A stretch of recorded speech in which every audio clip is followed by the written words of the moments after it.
오늘은 게임학과 교수님을 또 만나러 짠 별마당 도서관이 있는 삼성역에 왔습니다. 네, 근처에서 뵙기로 했는데요. 바로 가보시죠. 그러면 정식으로 다시 인사드리겠습니다. 반갑습니다. 네, 반갑습니다. 네, 홍대에도 뭐 좋은 교수님 많으시니까 저 네. 이외에도 개발 쪽에 네. 인연 있으시면 인터뷰의 핵심은요. 네. 게임과 게임 산업에 대한 이해도가 부족하지 않나. 왜냐면 알 기회도 없었죠. 그렇죠. 다루는 데도 없었죠. 그런 공공지식이나 되게 가벼운 인사이트 얘기를 여쭤보고 있고요. 본격적인 질문인데요. 네. 게임 산업이랑 업계를 이해하고 접근하는 방법 좀 추천해 주시는 게 있을까요? 대표적인 게임 백서가 있긴 하죠. 네. 이 게임 백서가 얼마 전에 나왔습니다. 2024년도 판이. 오, 진짜요? 네. 봐야겠다. 네. 게임 백서가 근데 일반인이 보기에는 굉장히 어렵고 굉장히 두껍지 않습니까? 책 네, 아시죠? 네, 맞아요. 굉장히 두껍습니다. 한 3cm, 4cm에 한 글씨 5, 7 크기니까 네. 거기에서도 보통은 총론이 있어요, 앞에. 네. 그 정도만 하셔도 적어도 게임 산업에 대한 이해를 좀 아실 수가 있고, 그다음에 코카에서 네. 나온 거에서 GGIT라고 글로벌 네. 게임 인더스트리 트렌드라고 교골제로 네. 예, 발행되는 잡지가 있으니까 무료입니다. 거기 네. 이제 홈페이지 들어가서 PDF로 볼 수가 있고요. 그 다음에 좀 추천드리고 싶은 것은 다른 어떤 언론사의 그런 거는 아니, 프레퍼런스 진짜 없고. 괜찮아요, 네. 교수님. This is Game 같은 네. 경우는 날카로운 기사도 많고 네. 또 연말 또는 연초 되면 서머리 기사, 트렌드 분석 같은 것도 굉장히 잘 되어 있습니다. 네. 그다음에 가끔씩 특집 기사 같은 경우는 지디넷 같은 경우에 또 네. 괜찮고 뭐 그 정도가 아마 도움이 될 것 같고요. 네. 그 유주라는 데이터가 게임에 특화된 리서치 데이터라서 그것은 거의 계속 격월 또는 분기별로 업데이트가 되어서 계속 나옵니다. 제 강의 들으신 학생분들은 다 아실 거예요. 제가 하도 강조해서. 네. 왜냐하면 유주 데이터를 보면 굉장히 많은 데이터를 인사이트를 얻을 수가 있죠. 글로벌 전체적으로. 대신 단점은 네. 한국만을 위한 데이터는 없습니다. 근데 글로벌이니까 뭐 플랫폼별, 뭐 지역별, 네. 또 레베뉴, 뭐 플레이어, 그다음 뭐 알프, 그다음에 브레이크다운, 세금 이런 글로벌 전체적으로 보여지는 게 있고 가끔씩 지역별로 뭐 이머징 마켓이라든지 또 조금 각광받는 리마커블한 데이터가 시장이 있다 그러면은 네. 특집으로 다루죠. 근데 영어 전에 회사에서 그 경제 언론사잖아요. 네네. 블룸버그나 월스트리트 저널에서 영어로 하는 뉴스들을 번역하는 일을 하고 있어요. 잘하시는 다행이에요. 요즘에 또 워낙 좋잖아요. 그렇죠. 충분합니다. 그 트랜슬레이션에서 번역을 돌려셔도 오. 충분히 이해하는데 지장이 없습니다. 그래서 개인적으로 유주 데이터를 좀 많이 선호하는 편이고요. 게임백서 같은 경우는 뭐 IDC나 PwC 자료를 많이 쓰긴 하더라고요. 그래서 게임백서 데이터에 의한 해외 마켓과 글로벌 게임 마켓 사이즈와 유주 데이터가 바라보는 글로벌 게임 마켓 사이즈가 좀 많이 다릅니다. 오, 대박. 네. 네. 그래서 저는 이제 한국 마켓에 대해서는 이제 게임 백서 중심으로 해서 학생들한테 좀 중점적으로 게임 백서를 위주로 가고요. 네. 그 다음에 글로벌 시각에 대해서는 가급적이면은 유주 데이터를 해서 그 두 개 정도 보시면은 뭐 한국이랑 뭐 전 세계 게임 산업에 대한 이해도가 굉장히 높아질 겁니다. 네. 그거 좋고, 그 다음에 뭐 IDC도 있고 뭐 스타티스타도 있고 뭐 센서 타워도 있고 굉장히 많은데 어쩌면 또 과유불급일 수 있잖아요. 그렇죠? 그래서 저는 개인적으로 게임 산업에 대한 인사이트를 위해서 어떤 초석을 다진다, 바텀 라인을 가진다고 할 때는 유주와 코카, 그 다음에 게임 백서 그 세 개만 해도 거의 충분하지 않나. 뭐 보는 게 문제죠. 뭐 보고 받아들이는 게 문제죠. 네. 뭐 자료가 없는 것 같지는 않습니다. 진짜 너무 감사해요. 왜요? 그냥 지도 교수님은 게임백서 읽고 와라 라고 그러셨구나. 하셔서 회사에서 이렇게 보면서 필기하면서 아, 사실 그러셨구나. 여기 데이터도 네. 다 그 게임백서에 있는 데이터들이에요. 그렇습니다. 그래가지고 맞습니다. 그런 거 네. 좀 읽고 왔었고요. 좀 일반 대중이나 저한테 추천해 주시고 싶은 책이나 뭐 영상 자료나 유튜브 채널이나 뭐 영화나 드라마나 이런 게 있으실까요? 야, 그게 더 어려운 질문 같습니다. 진짜요? 네, 일반 네. 대중이 사실 게임 산업에 대해서 이야기하기로는 굉장히 어렵고요. 또 일반 대중들이 뭐 유주 데이터나 뭐 센스 타워나 또는 게임 백스를 보는 것도 어렵고 사실은 네. 그렇지 않습니까? 어떤 이벤트 같은 거 있잖아요. 네. 게임과 관련된 이벤트가 플레이 엑스포나 맞습니다. 지스타 이런 거 네, 말씀하시는 맞습니다. 네. 거예요? 이제 B2C가 되겠죠. 거기서 게임을 조금 접하면서 그 다음에 내가 뭔가 좀 창작물, 컨텐츠 비즈니스, 제작 여기 좀 관심이 있다. 그러면 그 다음에는 이제 제가 좀 전에 말씀드렸던 그 데이터에 접속하는 게 낫지 않을까. 처음부터 그런 리서치 데이터를 보는 건 사실 어려울 것 같습니다. 게임 산업과 관련된 교육기관에 계시면서 보실 때 마주하는 어떤 현재 한계나 제약, 어려운 사항이 있다면 어떤 게 있으신지 여쭤보고 싶어요. 아마 기자님께서 이 질문을 뭐 다른 교수님께 던지시면 네. 교수님이 받는 느낌은 저도 비슷할 것 같은데 네. 어렵다. 어떻게 얘기해야 되지? 실제로 벌어지는 상황과 네.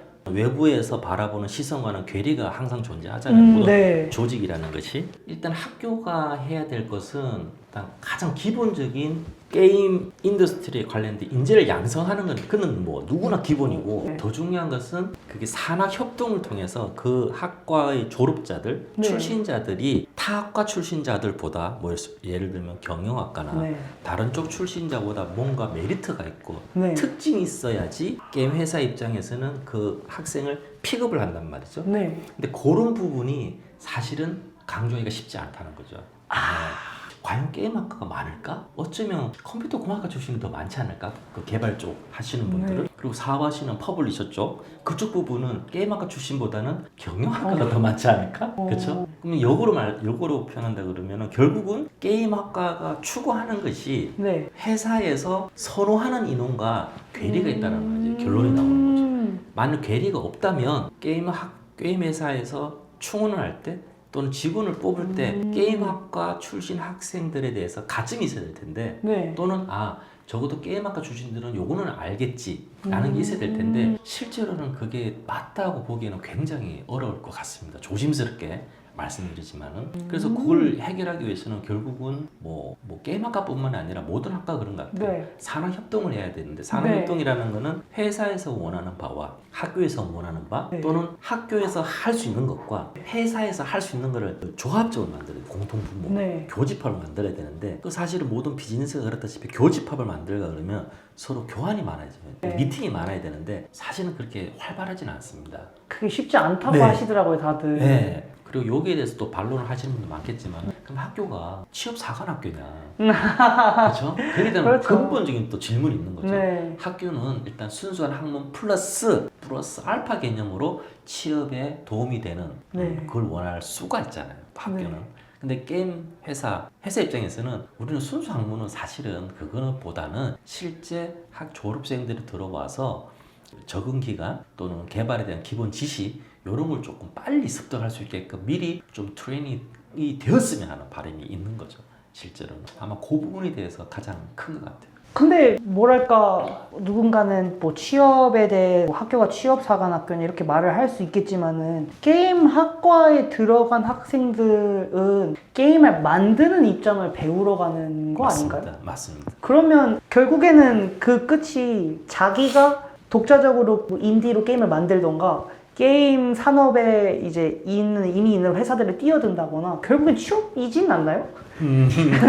게임 학은 맞습니다. 또 다른 건가요? 네, 맞습니다. 아니요. 네, 기자님 네. 말씀대로 맞죠. 사실은 최근에는 취업을 위한 사전 단계 개념이 좀 많이 커졌죠. 사회적 인식 자체가. 네네. 그러다 보니 기업에서는 학교에서 적어도 이 정도까지는 해줬으면 하는 바람이 네. 많죠. 높죠. 기대치가 높아졌고. 근데 학교 시스템 자체가 회사를 위한 학부 기관은 또 아니지 않습니까? 그렇죠. 그렇죠. 근데 거기에 네, 대한 그쵸. 갭이 좀 존재할 수 있다는 거죠. 네, 예. 이해했습니다. 그리고 또 기자님께서 말씀하셨다시피 게임을 개발을 해서 그게 내가 스스로 자체 퍼블리싱을 해서 인디 디벨로퍼가 되건 네. 아니면 조직에 들어가서 개발자가 되건 그렇죠. 그게 보통 게임 학과에 오는 학생들의 대부분 꿈이고 목표가 될 텐데 실제로 게임 회사에서 개발 인력이 그렇게 비중이 생각보다 많지는 않습니다. 그리고 우리가 흔히 아는 대부분의 게임 회사들이 물론 예외도 많습니다만은 일률적으로 디벨로퍼가 많다 또는 퍼블리셔가 많다고 표현할 수 없겠지만 순수 개발만을 위한 회사는 사실 굉장히 드물거든요. 결국은 개발된 게임을 어떤 마케팅을 통해서 퍼블리싱을 해서 그 퍼블리싱한 걸 소비자와의 커뮤니케이션을 통하고 그 다양한 과정을 거쳐서 서비스를 종료하기까지 그게 이제 학문적으로 이제 PLC라 그래서 네. 제품 생산 수명 곡선에 따라서 움직인단 말이죠. 그럼 결국은 그 게임학과에 온 학생들의 대부분이 그냥 개발만 국한돼 있다는 거죠. 실제로는 우리나라에 들어와 있는 또는 운영을 하는 대부분의 게임 회사들이 개발 조직 당연히 많습니다. 많지만 개발사보다 더 많은 회사, 더 많은 어떤 인력이 필요한 데가 또 퍼블리셔 조직이거든요. 물론 퍼블리셔 조직도 게임을 개발은 하죠. 네. 그 개발이란 건 기존에 개발된 어떤 게임 타이틀을 소비자들한테 잘 어필할 수 있게끔 뭐 튜닝 과정이라고 볼 수도 있고 또는 뭐 밸류업 과정 등등을 표현할 수 있겠지만은 그러한 또 분들은 게임 개발과는 조금 더 다른 영역이고 QA라는 부분도 있고 사실 아무리 잘 만든 게임 퍼블리싱을 잘한다 하더라도 마케팅이 안 되면은 또 실패할 확률이 높고 마케팅을 잘한다 하더라도 모니타이제이션 비즈니스 모델 과금화가 잘못되면 또 실패할 수가 있고 그렇죠. 네. 그래서 이 게임 시장이라는 것을 접근을 할 때 네. 개발에만 너무 지엽적으로 접근할 필요는 없다라는 게 개인적인 생각인 거죠. 예를 들면 모든 생태계가 그렇듯이 우리는 게임의 밸류 체인이 있잖아요. 그럼 네. 디벨로퍼가 있을 것이고 네. 그 디벨로퍼가 한 타이틀을 소비자들한테 전달하는 퍼블리셔가 있을 것이고 네. 그렇죠? 그 퍼블리셔들 안에 순수한 디벨로퍼를 서포트하는 조직이 있을 수가 있고 또는 수출이라든지 또 내부 수입이라든지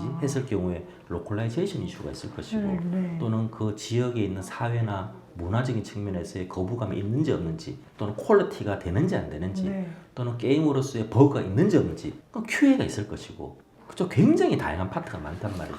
그러면은 우리가 게임 학과에서 추구해야 될 상황이 순수 디벨로퍼냐 말 그대로 퓨어한 디벨로퍼냐 아니다. 게임 인더스트리에 기여를 할 수 있는 인재 양성이냐가 우선 결정이 나야지. 그리고 나서 자 순수 디벨로퍼라 그러면 제일 좋은 건 뭐예요? 공학에 관련된 이론 가르치고 그 다음에 유니티, 언리얼 네. 실습해보는 거죠. 툴에 대한 어떤 맞습니다. 그게 전부가 아니라는 말씀이시죠? 그걸 하면은 퓨어 디벨로퍼는 된다는 거죠. 아, 그런데 막상 취업 통계를 놓고 보면은 게임 회사 인원이 몇 명이냐 이렇게 확인하잖아요. 네. 근데 그 게임 회사 간 사람들이 말 그대로 코딩하고 진짜 퓨어 디벨로퍼가 얼마나 될까라고 보면은 사실 또 그렇게 많지도 않습니다. 네. 오늘 너무 뵙길 잘한 것 그래. 같아요. 근데 왜냐면 저는 근데 오해를 하지 마실 게 네네. 디벨로퍼가 협소하다는 말이 아니라 아니죠, 아니죠. 네. 다양한 교수님을 만나 뵀는데 진짜 게임학 연구 중점된 교수님도 계셨고 그렇죠. 아트만 그렇죠. 가르치시는 아트 중점 교수님, 진짜 이 코딩이나 말씀해주신 디벨롭 중점 교수님, 근데 이런 마케팅이랑 이런 퍼블리셔를 언급해주시는 교수님은 네. 처음이셨어요. 그래서 너무 좋아요. 아마 그 보통 게임학이라 그러면 네. 보통 제작에 관련되는 거예요. 네. 그렇죠? 그 말씀하신 대로 게임학, 그 순수 이 셀프 학면을 제외하면 게임 산업이라는 것은 퓨어 디벨로퍼가 전부체는 아니다는 거죠. 네. 그래서 학교에서 어떤 목표, 지향점이 게임 인더스트리에 기여할 인재 양성이냐, 퓨어 디벨로퍼 인재 양성이냐는 사실 조금 논의의 필요가 있죠. 기자님께서 뭐 이전에 만나 뵀던 교수님들 또는 향후에 만나뵐 교수님들도 영상이면 영상, 그래픽, 서버 뭐 등등 굉장히 많은 전공 분야가 있지 않습니까? 네. 근데 그거는 모두가 퓨어 디벨로퍼의 한 파트인 거죠. 게임 회사에서 원할 때는 어쩌면 좀 제너럴한 걸 기본으로 한 상태의 알파 또는 학생들이 적어도 1학년, 2학년, 3학년 정도 거치면서 내가 이것도 해보고 기초 학문을 다 해보고 나서 아 나는 그래픽이 맞는 것 같아. 아 나는 코딩 쪽이야. 예를 들어서 아 나는 그런 것보다 디자인 쪽이 맞는 것 같아. 아 나는 예산도 짜야 되고 난 그런 게 나한테 더 맞는 것 같은데 대신 이걸 알기 위해서는 개발에 대한 것도 알아야 돼. 근데 나는 결국은 나는 비즈니스 쪽으로 가고 싶어. 라든지 또는 난 디렉터가 내 꿈이니까 게임도 알아야 되고 제작도 알아야 되고 마케팅도 알아야 되고 한 팀을 꾸려나가는 인물이니까 나는 딴 것도 알아야 돼. 나는 굉장히 다양한 직업군이 존재하거든요. 근데 개인적인 사견입니다만 현재 우리나라 게임 학과의 대부분의 초점 맞추는 게 퓨어 퓨어한 디벨로퍼 쪽이니까 학생들이 거기만 보고 달려가는 거죠. 그 나가면 실제로 물론 그쪽에 종사하는 인원도 있지만 그 이외에 종사하기는 굉장히 어렵다는 거죠. 그 이외에 종사하는 인원들은 대부분 다 뭐 경영학과 출신들이 다 가지고 가니까. 그래서 기초 이론을 학교에서 배우고 게임을 배울 것이냐 경영학 같은 경우에 네. 아니면 게임학과에서 이걸 배우고 배우고 갈 것이냐 그런 차이가 있는 것 같습니다. 그래서 학교에서 조금 더 구체적인 또는 구체적이라기보다는 조금 그 로드맵이라고 해요. 학생들의 로드맵 커리큘럼 같은 거를 이렇게 트랙을 어느 정도 제안을 해주면 오히려 학생들 입장에서는 아 나는 이쪽 트랙을 한번 타봐야 되겠어. 어떤 커리큘럼을 맞춰야 되겠어라든지 아 내가 부족한 건 이런 부분이야라고 할 수도 있겠는데 근데 학교 입장에서는 요거는 순수한 소비자 입장이고 네. 학교 입장에서는 퓨어한 디벨로퍼를 커버하기에도 예산도 부족하고 교수님도 부족하고 또 학교라는 것이 항상 예산과 싸움이니까 학생들 신입생들 입장에서 어떤 것이 또 좋을지도 고민도 해야 되고 인원 늘리는 것도 또 쉽지 않고 교수님 충원하는 것도 쉽지 않고 양질의 교육을 제공하는 것도 쉽지 않고 그러니까 항상 이건 딜레마가 있는 거죠. 그렇군요. 네, 그래서 퓨어한 디벨로퍼에 대한 학문, 기초 지식이나 경험을 가르치기에도 길지 않은 시간이다. 근데 이 시간에 무슨 비즈니스나 QA나 퍼블리셔나까지 커버하기는 무리다. 라는 게 현실적인 입장일 수는 있습니다. 교수님들 가장 많이 말씀하신 게 그거더라고. 말씀하신 것처럼 교수 충원. 왜냐면 그렇죠. 특히 게임학 교수를 세우는 데 있어서 교원 자격이 되게 까다롭고 그리고 현업에서 교수님처럼 네. 몇 년, 몇십 년 근무했던 사람들이 또 논문을 써야 그쵸. 되고 그걸로 교수 자격을 받는 거에 대한 이 시간과 프로세스가 네. 장난이 아니고 그걸 통과한 음. 이런 인재분들, 교수님 같은 분들이 되게 적다고 하더라고요. 채우기도 쉽지 않고. 요거는 편집과 논의를 말씀드릴게요. 저도 좀 교수님들 뵈면서 네. 그 대화 나누면서 깨닫는 네. 생각하는 것 중에 하나인데 게임을 가르친다는 이 교육 자체가 어찌 보면 다른 학문들이 묶여있는 이 대학교라는 틀에 넣기에는 너무 다변화되고 정답입니다. 그런 거 아닌가 싶어요. 정답입니다. 대학교라는 틀 안에 있을 때 긍정적인 점까지 말씀하시려다가 네, 적어도 대학교라는 틀에 있으면은 기초적으로 무언가를 새로운 배움에 있어서 기초적인 네. 이론을 배울 수 있습니다. 정규 과정을 통해서 정규 과정이라는 단어를 써도 될지는 잘 모르겠지만 적어도 그렇죠. 근데 기본적인 이론을 예를 들어서 내가 순수하게 게임을 개발하고 싶어, 게임 네. 산업에 종사하고 싶어라는 의지가 있는 청소년 10대 또 20대 젊은 친구들이 있다고 했을 때, 나 뭘 해야 되지? 라고 했을 때 우리나라는 이미 게임 학과가 존재한다라는 거죠. 이게 막연하지 않게 네, 적어도 네. 등대처럼 어떤 가이드라인은 잡아줄 수 있다는 거죠. 근데 그 가이드라인이라는 것이 너무 구체적이지 않기 때문에 학생들 입장에서는 너무 혼란스럽지만 그럼에도 불구하고 적어도 첫발 또는 첫발은 첫 단추 네, 그런 어떤 지침 같은 거는 학교에서 충분히 제공해 줄 수 있는 거죠. 적어도 게임학과 학생들은 본인 스스로가 굉장히 많은 노력을 해야지 조금 더 게임 산업 또는 네. 이쪽에서 어떤 키 이슈, 키 인재가 될 수 있는 확률이 높아지는 거죠. 마지막으로 게임 산업에 대한 어떤 개인적인 소망이나 비전이 있으신지가 궁금했어요. 저는 또 배경이 소니에서 20년 넘게 일을 해서 그런지 모르겠지만은 처음에 제가 신규 사업 개발 본부를 맡으면서 한국에 있는 퍼블리셔, 디벨로퍼를 만나면서 늘 느꼈던 게 뭐냐면 우리나라는 지나치게 PC 베이스였다는 거죠. 그 당시에 지금으로 따지면 10년 전 얘기입니다. 물론 이제 제가 재직한 회사가 콘솔 회사다 보니까 어차피 콘솔에 대한 걸 설명하는 게 저희 롤이었지만 미국이나 네. 일본, 유럽을 놓고 보면은 콘솔이 1등 마켓이에요. 물론 이제 레비뉴 측면에서 모바일의 비중이 제일 높긴 합니다만 네. 메인스트림은 결국은 콘솔을 가져가거든요. 근데 우리나라는 왜 콘솔에 대해서 30% 20%까지는 바라지도 않지만 어떻게 10%도 안 될까? 그만큼 아직까지는 게임을 바라보는 시각이 너무 한국적이다라는 생각이 들고요. 그래서 향후에 좀 바라는 점이 있다 그러면은 시각을 조금 글로벌하게 크게 가지시고 나서 게임 마켓을 너무 한국에 맞춰서 생각하시는 것만 조금 좀 조정해 주셨으면 하는 바람이 있습니다. 너무 감사하고요. 그때 그 알려주실 수 있는 분야를 말씀해 주신 걸 제가 아직도 기억하고 있어요. 콘솔 재직하셨던 경험들이랑 한국이랑 글로벌 시장들의 차이점, 이런 콘솔 시장의 전망 이런 것들 말씀해 주셨었는데 좀 이렇게 들어봐도 될까요? 아, 그럼요. 네.